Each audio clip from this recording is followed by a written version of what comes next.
Piers, I know you. I love the Daily Mail. I read it every day. You're a hard-hitting guy. You've gone after Trump when you disagree with him. You've also praised him when you think he does the right thing. Don't you think that the media in this country has lost all perspective? I don't think it's just the media. I think there are large swathes of the American people who've lost their minds, and the media are fueling this crazy hysteria. You know, here's what I think's happened. The media in America, the mainstream media, print and cable and main network news, they kind of collaborated in fueling the beast of Donald Trump. When he first ran, they started by saying he was a joke. Then they realized he was getting ratings. Then they gave him the airtime. Then they put him on the front pages.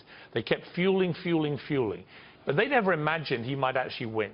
And while they were fueling, he was out there running around America, galvanizing and resonating with the American people in middle America, way away from the two coasts.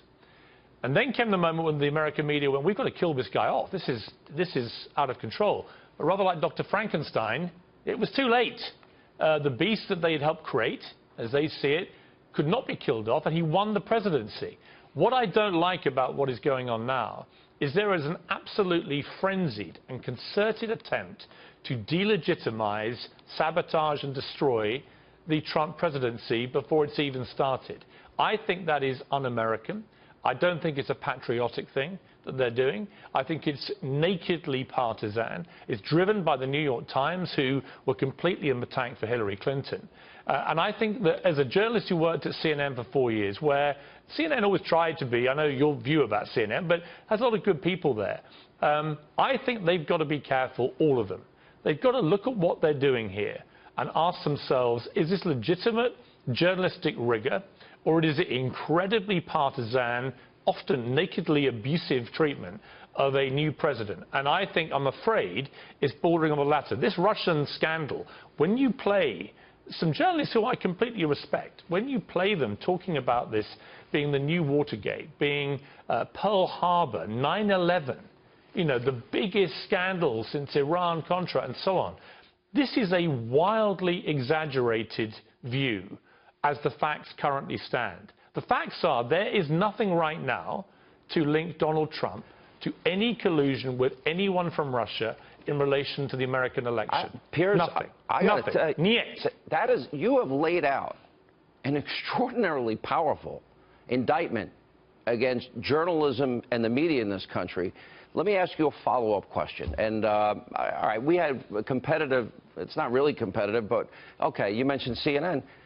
But when WikiLeaks revealed the level of collusion with the news media and Hillary Clinton's campaign, I'm sure even you were shocked and surprised that it ran so deep on so many levels, and how corrupt that is.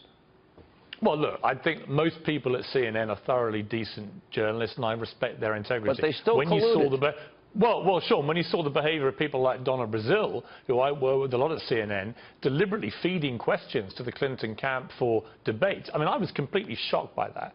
But I was also shocked when I picked up the New York Times in the middle of the campaign and saw 11 different pieces, including letters, about Donald Trump in one issue, and all 11 were negative, including 4 letters. Now, what does that tell you? What it told me was you have a very partisan paper masquerading as a paper of record. Today's expose, the bombshell by the New York Times, when you actually read it, admits itself.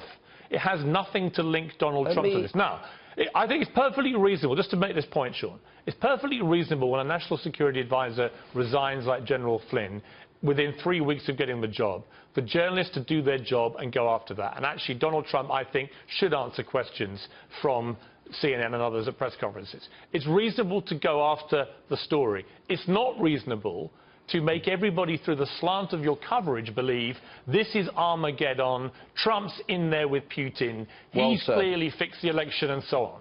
Let me bring in Joe.